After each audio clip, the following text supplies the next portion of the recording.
obutwa mu biyumba buzzeemu tuula katambi kaneno kawulirize bw'oba oyagala okabweko munno kayinza okumuyamba. Olunaku lwa leero tugenda kwogera ku butwa. Obutwa buzzeemu, obutwa bususse. Tukijjukire nti eno mu nsi gye tuli naddala zino eza Asia bakafulu nnyo mu kutabula obutwa ate era nga bakafulu nnyo mu kugaba akatwa. Bw'oba ng'oli muntu alyankuzibwa ennyo olya kino olya kino olya kiri oyinza obutasimattuka butwa ojja kubugaba nako ojja kubulya. Ate era inga ku namba esinze ey'abakwano baffe abazinga bafiira eno bonna babadde nga bafa butwa. Enamba esinga abafudde bino bambajjeemu biwowoolo mbajjeemu bibumba simanya nsigo abo batono ddala abasinga bonna babadde nga baweebwa butwa. Kati kiri erigwe okutandika okwekenneenya ku biki ebiri awo wookolera embeera ekweyisibwako ng'oli eyo gy'okolera. Jjukira ekintu ky'okumalako contract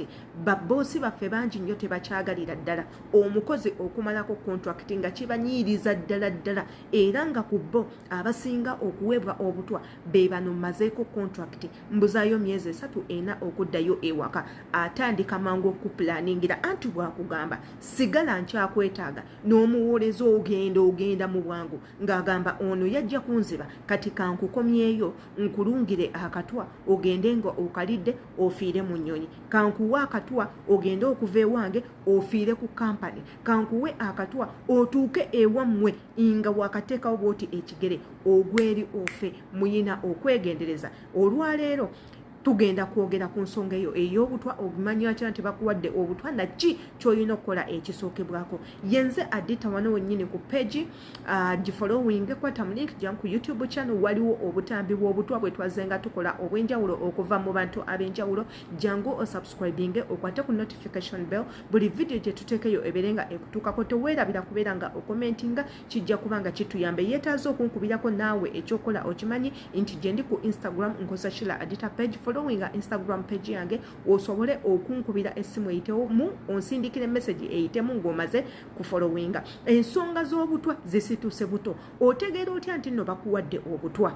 Omuntu alidde obutwa ogenda kankanirira, ogenda kutuuyana, ogenda kusesema, ofuna diarrhea, ofuna kamunguluze ow'amaanyi ennyo.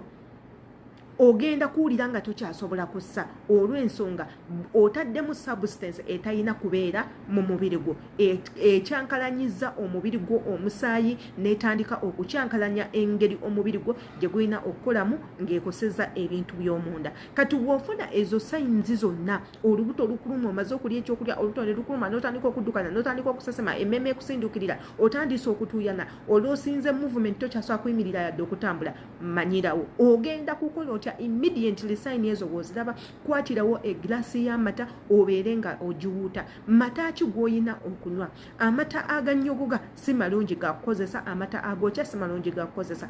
Amata galina kubeera in a warm condition nga tegokya ate nga tegannyogoga. Kwata eglaasi y'amata gitabuliremu nniimu osobola ogyongeramu omunnyo n'onywa. Bw'omala okunywa amata ago gagenda kuyambako substance eyo okuba nga teyeetabula na musaayi era mu ekyo ogenda funirawo diarrhea, ogenda tandika okusesema mu bwangu, otandike okusesema eyo substance oba ogenda kubanga ogipama. Ekintu ekirala ky'olina okukola amanda. Mu nnyumba z'abakama bammwe mubeeramu amanda.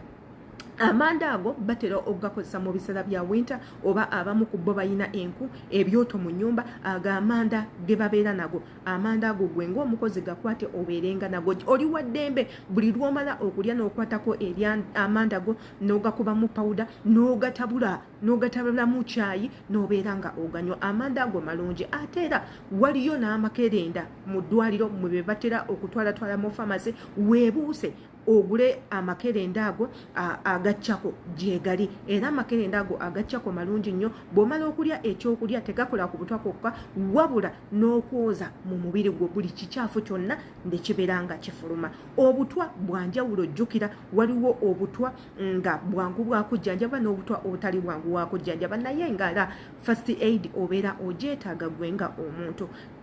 video eno giweeko munno omulala we wabaawo nga tulinayo information era gye tuleseyo tukusaba nawe okomentinga awo osobole okubuusa banno oyinza kukola otya ng'omuntu olidde obutwa first aid ennyangu nga nange gye mbawadde tusobole okuba nga twetaasa yenze Shila Adita imbagala nnyo yongerayo video eno.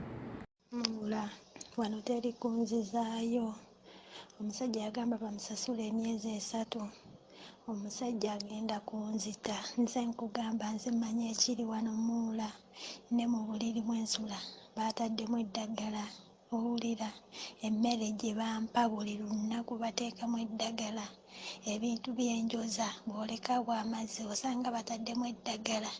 Mula bagamba Shagala after die teekeza bbala.